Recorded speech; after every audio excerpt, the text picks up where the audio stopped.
आइए अब हम लोग संस्कृत का पंचम पाठा सुभाषतानी पढ़ेंगे, क्योंकि चौथा पाठ सिद्ध मंत्र कोश में नहीं है, हटा दिया गया है। और जो दूसरा पाठ था सदाचारा वो भी हटा दिया गया है। वंदना मैं पढ़ा चुका हूँ, पुरुषोत्तमा रामा मैं पढ़ा चुका हूँ।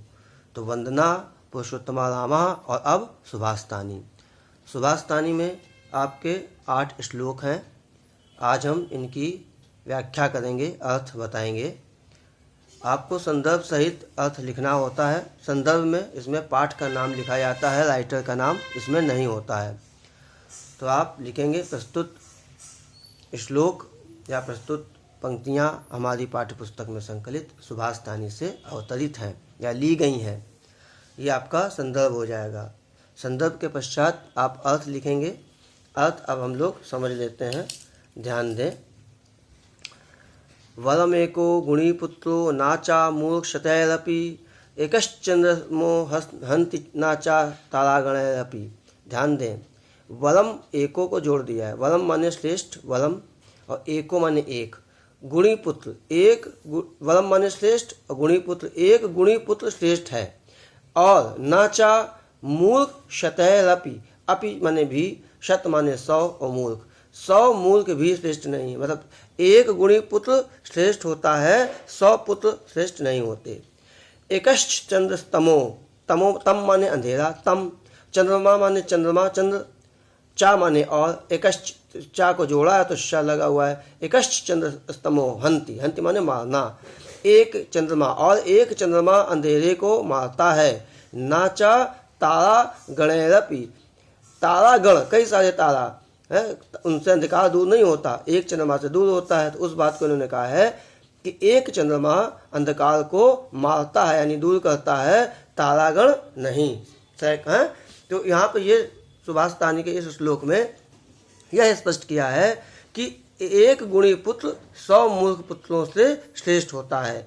एक चंद्रमा, जिस प्रकार एक चंद्रमा अंधकार को नष्ट करता है, 100 तारा मिलकर के, मतलब तारा गण है यहाँ पे लिखा है, बहुत सारे 100 नहीं होते, बहुत होते। तो कई सारे तारा यानी तारों का, स्टार्स का जो समूह है वो अंधकार को दूर नहीं करता, लेकिन एक चंद्रमा अंधकार को दूर कर देता है। आगे देखें दूसरा श्लोक, ये थोड़ा बड़ा है, 4 पंक्तियां हैं इसमें। मनीषिणः सन्ति न चाते हितैषिणः, हितैषिणः सन्ति न चाहते मनीषिणः, यानी जो मनीषी होते हैं, मनीषिणः सन्ति हैं, नाते ते माने वे, सात और ते बहुवचन में, तो वे हितैषिणः नहीं है यानी हितैषी नहीं है। जो मनीषिणः है, मनीषिणः माने विद्वान, जो विद्वान है वो हितैषी नहीं है, और जो हितैषी हैं वे विद्वान नहीं है। अब यहाँ पे इस बात का मतलब क्या है? विद्वान व्यक्ति सही को सही, गलत को गलत कहेगा, ये सोचकर नहीं कि तुम अपने हो या मेरे हो तो उसके आधार पे गलत को सही कह दे।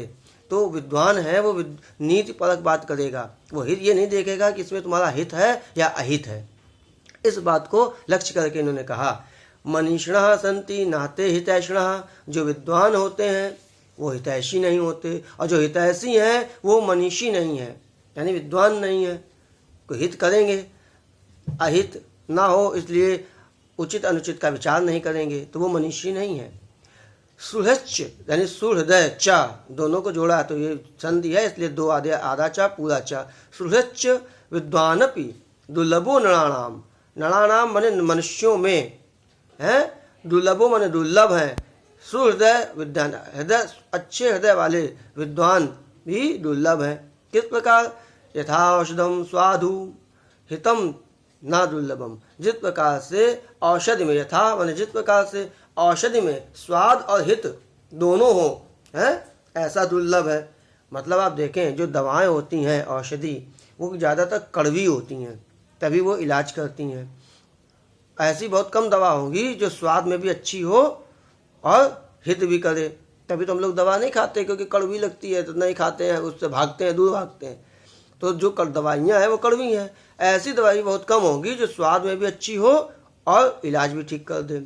तो उसी प्रकार से जो विद्वान है वो हितैषी नहीं है, और जो हितैषी है वो विद्वान नहीं है। अगला हम लोग देखते हैं श्लोक नंबर 3।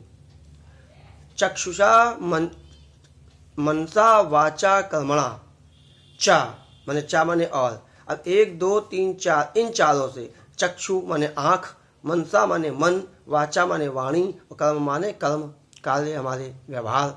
तो चक्षा मनसा वाचा कर्मणा च चतुर्विधम, जो इन चारों विधियों से यानी कि नेत्रों से, मन से, वचन से और कर्म से, यानी अपने व्यवहार से, प्रसादयति यो लोकम, इस संसार को प्रसन्न करता है। प्रसादयति, प्रसादित यानी प्रसन्न करना।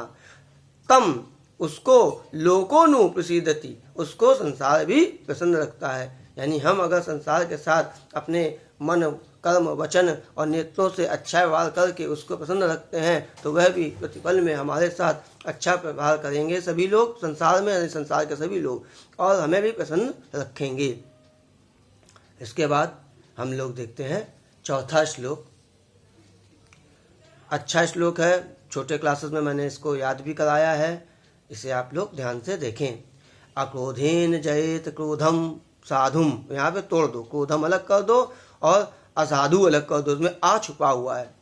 अभी मैं व्याख्या में समझाता हूँ, पहले पूरा श्लोक पढ़ लेते हैं। अक्रोधेन जयेत क्रोधम साधुम साधुना जयेत, जयेत कर्दर्यम दानेन जयेत सत्येन चानृतम, यहाँ पे भी आ छुपा है।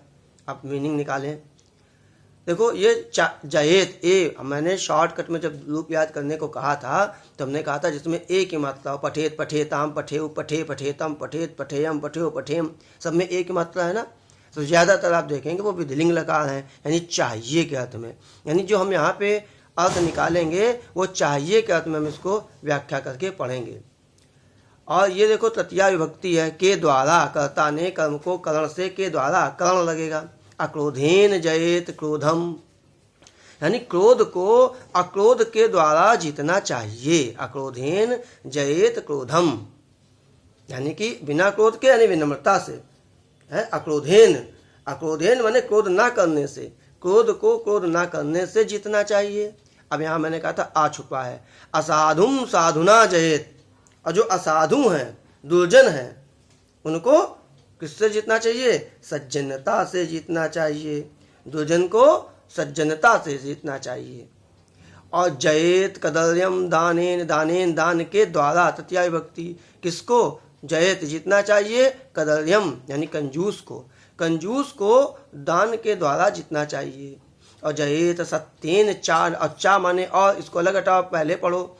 और जयेत सत्येन, सत्य के द्वारा, अनृतम, अनृतम माने झूठ, और झूठ को सत्य के द्वारा जीतना चाहिए। एक ही बार में पूरे का श्लोक का अर्थ देखें। क्या है कि अक्रोध को, अक्रोध के द्वारा क्रोध को जीतना चाहिए, यानी क्रोध को क्रोध ना करके जीतना चाहिए। दुर्जनों को, असाधु को साधुना जयत, सज्जनता के द्वारा जीतना चाहिए। और कंजूस को दान के द्वारा जीतना चाहिए। और झूठ को सत्य के द्वारा जीतना चाहिए। अब आगे के 4 श्लोक अगले वीडियो में हम लोग देखते हैं।